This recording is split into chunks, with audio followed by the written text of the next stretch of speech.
अस्सलाम वालेकुम, welcome to my channel price over by Amna Shah. I hope कि आप खुश होंगे।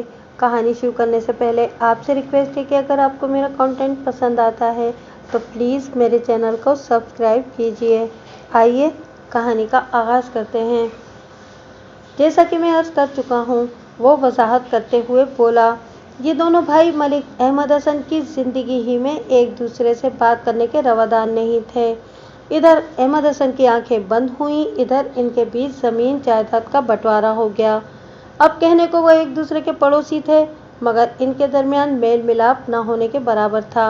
इन 5 सालों में वो और उनके बीवी बच्चे ईदों और दीगर अहम त्योहारों पर ही आपस में मिले होंगे, या फिर इन शादियों और फौतगियों में जहां दोनों ख़ानदानों का जाना ज़रूरी था।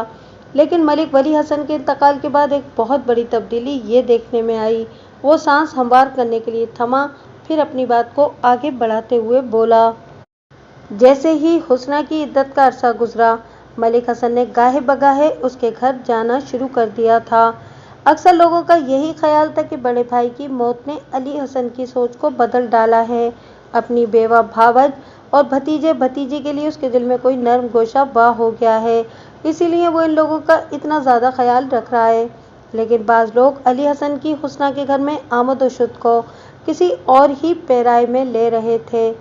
निशाताबाद के जगाधरी किस्म के वसने का ख्याल था कि मलिक अली हसन अपनी भावज हुस्ना के चक्कर में है, वो इसके साथ अक़्द सानी का ख़्वाहां है। ओह, बहुत दिलचस्प, बहुत सनसनीखेज़। फजल करीम ने लम्हाती तवक्कुफ़ किया तो मैंने सरसराती हुई आवाज़ में कहा और पूछा, क्या मौज़ा निशाताबाद के जगाधरियों का ख्याल दुरुस्त साबित हुआ? मेरा मतलब है कि कोई ऐसी खबर सुनने को मिली कि मरहूम मलिक अली हसन ने बेवा भावज हुस्ना की खिदमत में अपना रिश्ता रखा है? नहीं मलिक साहब, वो नफ़ी में गर्दन हिलाते हुए बोला, बस ये मामला सीना गज़ीट की तरह रवा दवा था। अभी तक कोई ठोस सबूत या मुसद्दका इत्तला मंजर आम पर नहीं आ सकी। इसी दौरान में एक नई बात सामने आ गई। मैंने कित कलामी करते हुए सवाल किया, कौन सी नई बात? हुस्ना के घर में मलिक अली हसन की आवन जावन को लोगों ने एक नया रंग दे दिया। अब इधर उधर ये कहा सुना और समझा जाने लगा कि अली हसन अपने लिए नहीं बल्कि मलिक जुनैद के रिश्ते के लिए हुस्ना के घर के चक्कर काट रहा है। वो हुस्ना की बेटी नाजिया से अपने बेटे की शादी करना चाहता है। तो क्या ये दूसरी थ्योरी तजर्बे के मरहले से गुजरने के बाद हकीकत का रूप धारने में कामयाब हुई या नहीं? मैंने इस्तफसार किया। वो एक मरतबा फिर नफ़ी में सर झटकते हुए गोया हुआ, अफसोस कि ये दोनों गर्मा गर्म और सनसनीखेज़ मामलात नतीजा खेज़ साबित नहीं हो सके। मतलब कुछ तो सामने आया होगा? मैंने बेचैनी से पहलू बदलते हुए सवाल किया। वो जैसे किसी सिनेमा में फिल्म के एंड से पहले अचानक लाइट चली जाए और तमाशाइयों के शोर मचाने और इंतज़ार करने के बावजूद भी वापस न आए। वो मोतदिल अंदाज में वजाहत करते हुए बताने लगा, तमाशाई मायूस होकर अपने घरों को चले जाएं, फिल्म के एंड से जानकारी हासिल किए बगैर। एंड इस मामले के साथ भी यही हुआ मलिक साहब। फजल करीम, तुम्हारी वजाहत में बहुत घुमाव फिराव है, बात समझ में आने के बजाय और उलझ गई है। मैंने बेजारी से कहा, आसान अल्फाज में बताओ कि आखिर तुम क्या कहने की कोशिश कर रहे हो? जनाब, सीधी बात तो यह है कि पिछले साल के इख्तिताम के साथ ही अली हसन ने हुस्ना के घर आमदोरफ्त का सिलसिला यकायक बंद कर दिया था। वो गहरी संजीदगी से बोला, कोई ये नहीं जानता कि मरहूम मलिक अली हसन ने क्या सोचकर चुप साध ली थी। क्या वो अपनी कोशिश से मायूस हो गया था और दिल बर्दाश्ता होकर उसने इस ख्याल ही को जहन से निकाल दिया था, या हुस्ना ने इसे कोई ऐसा कोरा जवाब दे दिया था कि इसके बाद वो अपनी बेवा भावज की दहलीज पार करने की हिम्मत न कर सका, और या फिर ऐसा कोई मामला था ही नहीं जैसा कि लोग सोच रहे थे। समझ लें कि ये सब एक बुझारत, एक मुअम्मा बना हुआ है, और अब तो मलिक अली हसन भी इस दुनिया में बाकी नहीं रहा। बंदा पूछे तो किससे पूछे? अब बंदा पूछे तो सिर्फ हुस्ना से पूछे। मैंने सोच में डूबे हुए लहजे में कहा, तुम मुझे इस औरत के बारे में तफसीलन बताओ। हुस्ना की 2 औलादें हैं, 20 साला नाजिया और 12 साला बासित। हुस्ना की अपनी उम्र इस वक्त 43 साल के आसपास है। वो मेरी मालूमात में इजाफा करते हुए बोला, हुस्ना बेहतरीन इंतज़ामी सलाहियतों की मालिक है। शौहर की वफ़ात के बाद उसने अंदरूनी और बैरूनी मामलात को बड़े तरीके सलीके से संभाल रखा है। ज़मीनों पर काश्तकारी का काम वही मुलाजमीन कर रहे हैं जो वली हसन की ज़िंदगी में उसकी मदद किया करते थे। वो लोग बरसों के आजमाए हुए भरोसेमंद लोग हैं। हुस्ना उन्हें बआसानी डील कर रही है। अंदरूनी कामकाज के लिए उसने एक मियाँ बीवी को मुलाजिम रखा हुआ है। आसिया और सिद्दीक नामी ये जोड़ा मौजा निशाताबाद ही का रहने वाला है। वो रोज़ाना सुबह हुस्ना के घर काम करने आ जाते हैं और शाम को वापस अपने घर चले जाते हैं। आसिया और सिद्दीक भी हमारी तरह बे औलाद हैं। बुध 9 जनवरी की दोपहर फजले करीम ने मुझे हुस्ना और अली हसन मरहूम के हवाले से तफसीली रिपोर्ट दी थी। इसी रोज़ ज़ोहर की नमाज के बाद अली हसन का तीजा भी था। मैंने असर के वक्त थाना हवलदार फ़कीर मोहम्मद के सुपुर्द किया और खुद टहलते हुए निशाताबाद की जानिब निकल गया। निशाताबाद नामी ये मुतवस्सित आबादी वाला गांव मेरे थाने से महज आधे मील की दूरी पर था। मैंने 4 फरलांग का ये फासला 8 मिनट में तय किया और नहर के पुल से गुजरकर सीधा मलिक अली हसन मरहूम के घर पहुंच गया। तकनीकी एतबार से मेरी ये रसाई हुस्ना के घर तक भी समझी जा सकती है, क्योंकि इन देवर भाभी के घर एक दूसरे से मिले हुए थे। मौजा निशाताबाद की आबादी एक मोहतात अंदाजे के मुताबिक 1500 के करीब थी। 200-400 घरों पर मुश्तमिल एक भरा पूरा गाँव था। वली हसन और अली हसन मरहूमीन इस गांव के नुमायां और खाते पीते वसनीक थे। मैं इस वक्त यूनिफॉर्म में था, लिहाजा मेरी आमद से पहले ही मेरी आमद की खबर मलिक जुनैद तक पहुंच गई। वो अपने घर के दरवाजे पर मेरे इस्तकबाल के लिए मौजूद था। उसने बड़ी गर्मजोशी के साथ मुझसे मुसाफा किया और हाथ पकड़कर सीधा बैठक में ले गया। आप यहाँ तशरीफ़ रखें मलिक साहब। वो मुझे एक आरामदेह सोफे पर बिठाते हुए बड़े अदब से बोला, मैं आपकी खातिर तवाज़ो का इंतज़ाम करता हूँ। बिल्कुल नहीं, मैंने अंगुश्ते शहादत को नफ़ी में हरकत देते हुए कहा। मैं यहाँ किसी दावत में शिरकत करने नहीं आया छोटे मलिक साहब। आप सिर्फ एक गिलास पानी और किसी प्लेट में कोई मीठी चीज़ ले आओ। फातिहा खाने के लिए इतना काफ़ी है। मैं तुम्हारे अब्बा जी के जनाजे और तदफीन में शिरकत नहीं कर सका था, बस इसी मकसद से हाजिर हुआ हूँ। मेरी बात इसकी समझ में आ गई। वो जी अच्छा जी कहते हुए बैठक से निकल गया। मैं ड्राइंग रूम में बैठकर उसका जायज़ा लेने में मसरूफ़ हो गया। फातिहा खाने के बाद मैंने जुनैद से पूछा कि आज तुम्हारे मामा मलिक खावर कहीं दिखाई नहीं दे रहे, क्या वो घर में मौजूद नहीं है? मामा खावर अपने बीवी बच्चों के साथ वापस कोहलूवाल चला गया है, उसने जवाब दिया। अभी थोड़ी देर पहले ही तो वो लोग यहाँ से रवाना हुए हैं। अब 10वें के ख़त्म पर इनका आना होगा। और तुम्हारे घर में सब खैरियत है? मैंने अपनायत भरे लहजे में पूछा। तुम्हारी वालिदा और छोटी बहनें ठीक हैं? मलिक अली हसन मरहूम की बीवी का नाम खतीजा था। मलिक जुनैद से छोटी 2 बहनें थीं, रुखसाना और रुबीना। रुबीना 16 साल की थी और रुखसाना उससे 3 साल छोटी थी। खतीजा की उम्र 44 साल थी। मेरी मालूमात के मुताबिक खतीजा गठिया की पुरानी मरीज़ा थी और मौसम सरमा में तो ये बीमारी खासी शिद्दत इख्तियार कर जाती थी। जिस घर का सरबरा अल्लाह को प्यारा हो जाए वहाँ खैरियत भला कैसे हो सकती है थानेदार साहब? वो दुखी लहजे में बोला। बस जैसे तैसे इस सदमे को झेलने की कोशिश कर रहे हैं जनाब। तुम्हारी वालिदा की तबीयत तो एक अरसे से ख़राब ही चली आ रही है, मैंने गहरी संजीदगी से कहा। वो पहले ही किसी काम काज के काबिल नहीं थी, अब तो एक नई उफ्तार टूट पड़ी है। बेवगी का रोग बड़ा तकलीफ दे और अजियतनाक होता है। आप बिल्कुल ठीक कह रहे हैं, वो इस बात में गर्दन हिलाते हुए बोला। फिर हैरत भरे लहजे में सवाल किया, क्या आप अम्मी जी की बीमारी के बारे में जानते हैं? मैं इस इलाके का थानेदार हूँ बेटा जी, मैंने मलिक जुनैद की आंखों में देखते हुए कहा। अगर मुझे अपने थाने की हुदूद के अंदर बसने वाले लोगों की ज़िंदगी के मामलात की खबर नहीं होगी तो फिर मेरी थानेदारी का फ़ायदा क्या? लम्हाती तवक्कुफ़ करके मैंने एक गहरी सांस खारिज की, फिर बात जारी रखते हुए कहा। तुम्हारी वालिदा को जोड़ों के दर्द की बीमारी है जिसे गठिया कहा जाता है। सर्दी के मौसम में ये बीमारी जोर पकड़ लेती है क्योंकि जोड़ों के दरमियान पाई जाने वाली मखसूस झिल्ली सिकुड़कर खासी सख्त और मुतवर्रम हो जाती है, जिसके बायस जोड़ों को हरकत करने में दुश्वारी का सामना करना पड़ता है, जो कि बड़ा दर्द अंगेज है। बिल्कुल, वो तस्दीकी अंदाज में गर्दन हिलाते हुए बोला। अम्मी जी के साथ यही मामला है थानेदार साहब।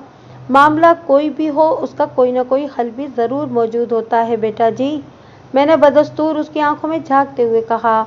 इस मूजी नामुराद मर्ज का मेरे पास एक देसी टोटका है, जब मैं यहाँ से जाने लगूँ तो मुझे याद दिलाना। मुझे यकीन है कि तुम्हारी वालिदा को इससे ज़रूर फ़ायदा होगा। अगर ऐसी बात है तो अभी बता दें, वो इज़्तिरारी लहजे में बोला। पहले मैं वो काम मुकम्मल करूँगा जिसके लिए इस वक्त यहाँ आया हूँ, मैंने मुतदिल अंदाज में कहा। और इस काम के 3 हिस्से हैं। नंबर 1 तुम्हारे अब्बा जी की फातिहा ख़वानी, नंबर 2 तुमसे इंतहाई संजीदा गुफ्तगू। ये गुफ्तगू दरअसल मैं तुम्हारी वालदा की मौजूदगी में करना चाहता था, लेकिन सरेदस्त ये तो मुमकिन नहीं रहा क्योंकि वो इद्दत में हैं। नंबर 3 तुम्हें चंद ख़ास नसीहतें। इनमें से पहला काम तो निबट गया, अब मैं दूसरे 2 मामलात की तरफ आता हूँ। मैं थोड़ी देर के लिए थमा, एक आसूदा सांस खारिज की, फिर अपनी बात को आगे बढ़ाते हुए कहा, मलिक अली हसन अपने खालिक हकीकी से जा मिला और खतीजा बेवकी का अजाब सहते हुए इद्दत में बैठ चुकी है। इस सूरत हाल में घर की सारी जिम्मेदारी तुम्हारे कंधों पर आ गई है और वैसे भी अब इस घर के सरबराह तुम ही हो। तुम मेरी बात समझ रहे हो ना? जी थानेदार साहब, वो इस बात में सर हिलाते हुए बोला। आप बड़ी मुफीद और अक्लमंदी की नसीहतें कर रहे हैं। इंशाअल्लाह मैं इन तमाम फ़राइज़ को बड़े अच्छे तरीके से अदा करने की कोशिश करूँगा। शाबाश, मुझे तुमसे ऐसी ही उम्मीद है बेटा जी। मैंने तारीफ़ी नज़र से इसकी तरफ देखा और मज़ीद कहा, दीगर जिम्मेदारियों के साथ ही सबसे अहम और हसास मामला तुम्हारी छोटी बहनों का है, ख़ास तौर पर रुखसाना का। वो बहुत मासूम और कम उम्र है, तुमने इन दोनों का बहुत ख्याल रखना है। इन्हें कभी बाप की कमी महसूस नहीं होने देना। जी ज़रूर, इंशाअल्लाह, वो बड़े अज़्म से बोला। अब मैं सबसे ज़्यादा संजीदा मामले की तरफ आता हूँ, वही मामला जिसके लिए तुम मेरे पास आए थे। मैं इतना कहकर रुका तो वो मुस्तरिब नज़र से मुझे तकने लगा। तुम्हारा ये ख्याल है कि मलिक अली हसन की मौत तबई नहीं थी? मैंने उसके चेहरे पर निगाह जमा कर कहा, बल्कि उसे जहर दिया गया है, और ये जहर इस खाने में शामिल था जो तुम्हारे ताया वली हसन की बरसी के सिलसिले में तैयार किया गया था। मैं सारे खाने की बात नहीं कर रहा थानेदार साहब, वो मेरी बात पूरी होने से पहले ही बोल पड़ा। मेरा इशारा उस खाने की तरफ है जो अब्बा जी के सामने रखा गया था। मैंने पुरसोच अंदाज में गर्दन हिलाई। और तुम्हें शक है कि इस खाने में तुम्हारी ताई हुस्ना ने कोई ख़तरनाक जहर मिला दिया था जिसने तुम्हारे अब्बा जी की जान ले ली? बात के इख्तिताम पर मैंने सवालिया नज़र से उसकी तरफ देखा तो उसने एक एक लफ्ज़ पर जोर देते हुए कहा, मुझे शक नहीं बल्कि पक्का यकीन है थानेदार साहब। ठीक हो गया, मैंने तसल्ली आमेज़ अंदाज में कहा और पूछा, इस यकीन के बारे में तुमने और मलिक खावर ने किस किस से बात की है? किसी से नहीं थानेदार साहब, वो नफ़ी में गर्दन हिलाते हुए मजबूत लहजे में बोला। जब इस रात अब्बा जी पेट की तकलीफ से तड़प रहे थे तो ये बात मेरे और अम्मी जी के बीच हुई थी कि कहीं हुस्ना नामुराद ने अब्बा जी को खाने में कोई जहरीली शय मिलाकर तो नहीं दे दी। इसके अलावा जब खावर मामा जी की मौत की खबर सुनकर कोहलूवाल से यहाँ आए तो तदफीन के बाद मैंने इनसे जिक्र किया था, इन्हीं के मशवरे पर हम हुस्ना के खिलाफ रिपोर्ट दर्ज कराने आपके पास आए थे। इसका मतलब ये हुआ कि अभी तक ये मामला 3 अफराद के दरमियान ही है। मैंने तस्दीक तलब नज़र से उसकी तरफ देखा, यानी तुम्हारे मलिक खावर और खतीजा के बीच। जी बिल्कुल ऐसा ही है, वो जल्दी से बोला। निशाताबाद में और किसी को ये पता नहीं कि हम अब्बा जी की मौत के बारे में किस अंदाज से सोच रहे हैं। मामा खावर कोहलूवाल जाकर किसी से इस मामले का जिक्र कर दे तो इस बारे में मैं कुछ कह नहीं सकता। और वो जो 2 बंदे तुम्हारे साथ थाने आए थे, वो हमारे थाने जाने के मकसद से वाकिफ़ नहीं थे, मलिक जुनैद ने पुरवसूख अंदाज में जवाब दिया। अच्छी बात है, मैंने सरसरी अंदाज में कहा। कोशिश करना कि आने वाले 8-10 दिन तक ये मामला निशाताबाद के वसने को तक ना पहुँचे, क्योंकि मैंने तुम्हारी शिकायत पर अपनी तफ्तीश का आगाज़ कर दिया है। यहाँ से उठने के बाद मैं तुम्हारी ताई जान की खैरियत पूछने उनके घर भी जाऊँगा। समझ लो कि मैंने गैर महसूस अंदाज में छानबीन शुरू कर दी है, जो कि बहुत जल्द नतीजा खैज साबित होगी। मैंने हुस्ना का जिक्र करते हुए लफ्ज़ खैरियत पर अच्छा खासा दबाव डाला था। मलिक जुनैद की आंखों में एक ख़ास किस्म की चमक पैदा हुई। वो मायने खेज़ अंदाज में गर्दन हिलाते हुए बोला, मैं समझ गया थानेदार साहब, अब तुम मेरे 2 सवालों के बिल्कुल सीधे और सच्चे जवाब देना। मैंने ठहरे हुए लहजे में कहा, अगर तुम गलत बयानी करोगे तो फिर मुझसे किसी मदद या ताउन की उम्मीद न रखना। मैं भला आपसे झूठ क्यों बोलूँगा थानेदार साहब? वो शाकी नज़र से मुझे तकते हुए बोला, आप सवाल करें, मैं बिल्कुल दुरुस्त जवाब दूंगा। तुम्हारे ताया मलिक वली हसन के इंतकाल के बाद तुम्हारे अब्बा जी ने गाहे बगाहे हुस्ना से मिलने उसके घर जाना शुरू कर दिया था। मैंने मलिक जुनैद के चेहरे के तासुरात का जायजा लेते हुए इस्तफसार किया, क्या वो हुस्ना से शादी करने के बारे में सोच रहे थे? ऐसा कुछ भी नहीं था थानेदार साहब, वो तरदीदी अंदाज में गर्दन झटकते हुए बोला। अगरचे निशाताबाद में 5 लोग इस किस्म की फजूल बातें कर रहे थे, लेकिन हकीकत का इससे कोई ताल्लुक नहीं है। अब्बा जी अम्मी जी से बहुत ज़्यादा मोहब्बत करते थे। वो दूसरी शादी के बारे में गलती से भी नहीं सोच सकते थे। अम्मी जी साल हर साल से जोड़ों के मर्ज में मुब्तला हैं। अब्बा जी ने हर लिहाज से अम्मी जी का ख्याल रखा हुआ था। अगर उन्होंने दूसरी शादी ही करना होती तो बहुत पहले कर चुके होते। लोग क्या कहते हैं और किस अंदाज में सोचते हैं, मुझे उसकी जरा सी भी परवाह नहीं है बरखुरदार, मैंने रसान भरे लहजे में कहा। तुमने मुझे जो बताया है मैंने उस पर यकीन कर लिया, क्योंकि इस वक्त मेरे लिए तुम सबसे ज़्यादा अहम हो। अब एक आखिरी सवाल। लम्हाती तवक्कुफ करके मैंने एक गहरी सांस खारिज की, फिर मलिक जुनैद से पूछा, क्या मरहूम अली हसन की हुस्ना के घर में आमद-ओ-शुद का यही मकसद था कि वो तुम्हारे लिए उसकी बेटी नाजिया का रिश्ता मांग रहे थे? जब ताई हुस्ना ने इस रिश्ते से साफ इनकार कर दिया तो इसके बाद तुम्हारे मरहूम अब्बा जी ने वहाँ जाना छोड़ दिया था, यानी अपनी वफात से लगभग 1 हफ्ता पहले। हो सकता है अब्बा जी के दिलो दिमाग में नाजिया को अपनी बहू बनाने की ख्वाहिश हो और वह इसी मकसद से वहाँ आते जाते हों, मलिक जुनैद ने मोतदिल अंदाज में जवाब दिया। लेकिन उन्होंने घर में कभी अपनी इस ख्वाहिश का जिक्र नहीं किया था, लिहाजा हम तो ये समझते थे कि वो अपने मरहूम बड़े भाई के बीवी बच्चों की खैर खैरियत पूछने उनके घर जाते हैं। बस तो फिर ठीक है, मैंने उठकर खड़े होते हुए कहा। अब मैं चलूँगा, तुम्हें कोई भी ख़ास बात पता चले तो किसी से जिक्र करने की ज़रूरत नहीं, सीधा मेरे पास आ जाना। इस मामले को हम जितना ज़्यादा राज में रखेंगे उतने ही बेहतर नताइज बरामद होंगे। जी बिल्कुल, मैं आपकी हिदायत पर पूरी तरह अमल करूँगा, वो फर्माबरदारी से बोला। आपने वो बात अधूरी छोड़कर वो सवालिया नज़र से मुझे देखने लगा तो मैंने उलझन ज़दा लहजे में पूछा, वो क्या मलिक जुनैद?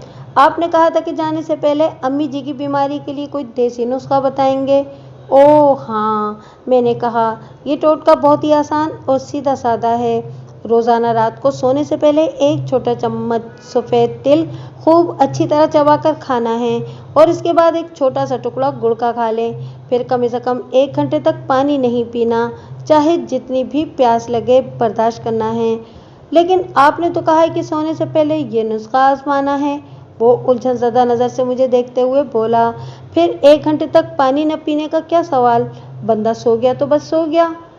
बंदा सो गया तो इसका ये मतलब नहीं कि वो हमेशा सोया ही रहेगा बेटा जी, मैंने नर्म लहजे में जवाब दिया। तिल और गुड़ का मिलाप सख्त तरीन सर्दी में भी इंसान का पसीना निकाल देता है और प्यास ऐसी लगती है कि इंसान गहरी नींद से भी हलक तर करने के लिए उठ बैठता है।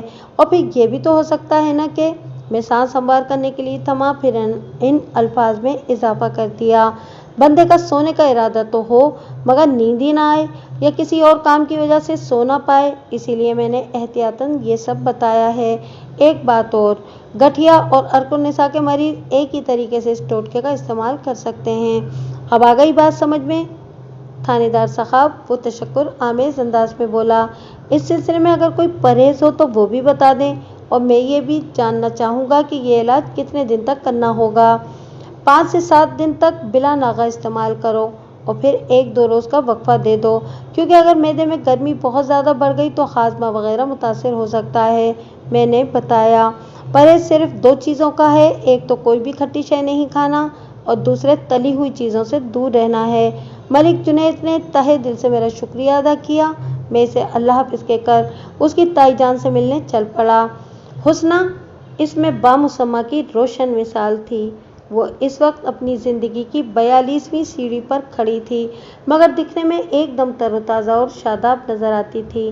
वो अपने हुस्न जमाल और रानाई की बदौलत 30 से ज़्यादा की महसूस नहीं होती थी। अगर मलिक अली हसन वाक़ियतन इस पर रेशा ख़त्मी था तो इसमें ऐसी ताज्जुब वाली कोई बात नहीं थी। हुस्ना लाखों में न सही मगर हज़ारों में एक ज़रूर थी। जब हुस्ना को मालूम हुआ कि मैं उससे मिलने आया हूँ तो उसने अपने 12 साला बेटे बासित के तवस्सुत से मुझे बैठक में बिठवाया। थोड़ी देर बाद वो खुद भी वहाँ आ गई और तभी मुझे उससे रूबरू देखने का मौका मिला था। रस्मी अलग सलग के बाद मैंने कहा, मैं मलिक अली हसन मरहूम के घर से ताज़ियत के लिए आया हुआ था, सोचा कि आपसे भी मुलाकात करता चलूं। इस इज्जत अफजाई का बहुत बहुत शुक्रिया थानेदार साहब, वो शाइस्ता लहजे में बोली। आप इस इलाके के माई बाप हैं, यहाँ का हर घर आपका घर है। आप मेरे घर तशरीफ़ लाए, मुझे बहुत खुशी है। बाकी जहाँ तक भाई अली की बात है तो उसने ज़रा देर को रुककर एक ठंडी सांस खारिज की, फिर अफसोस भरे लहजे में इजाफा किया, इसकी अचानक मौत का तो हमें भी बहुत दुख है। मौत से एक दिन पहले तो अच्छा खासा था। मैंने अपने खाविंद की बरसी की थी इतवार के दिन। भाई अली अपनी बीवी बच्चों के साथ आया था, सब कुछ ठीक ठाक था। फिर पता नहीं घर जाकर इसे क्या हो गया। हमें तो अगली सुबह पता चला कि भाई अली पिछली रात अल्लाह को प्यारा हो गया। अल्लाह इसकी मग़फ़िरत फरमाए, इससे ज़्यादा और क्या कह सकते हैं। हुस्ना के अंदाज़ गुफ्तगू से लगता था कि वो तालीम याफ्ता है। इसकी बातचीत से देहातीपन तो झलकता था, मगर वो इल्म के हुस्न से आरास्ता थी। इसे बात करने का ढंग आता था। मैं इसकी खुश सलीक़गी से इस कदर मुतासिर होकर पूछे बिना न रह सका, आपने कहाँ तक तालीम हासिल की है। हुस्ना के अंदाज़ अतवार और बर्ताव के पेश नज़र तुम के बजाय आपका सीगा इस्तेमाल करने को मन करता था। उसने ज़ेरे लब मुस्कुराते हुए मेरे सवाल के जवाब में कहा, अगर आपका इशारा स्कूल कॉलेज वाली तालीम की जानिब है तो समझ लें कि मैं चिट्टी अनपढ़ हूँ, लेकिन आपकी गुफ्तगू से तो ऐसा नहीं लगता। इसका सबब तालीम नहीं बल्कि तरबियत है, वो मायना ख़ेज़ लहजे में बोली। मैंने उलझन ज़दा अंदाज में कहा कि मैं समझा नहीं, थोड़ी वजाहत करें। हुस्ना के बोलने से पहले एक घरेलू मुलाजिमा लिबास माते खुदो नोचते लदी फदी ट्रे उठाए बैठक में दाखिल हुई। मुझे ये समझने में कतन कोई दुश्वारी नहीं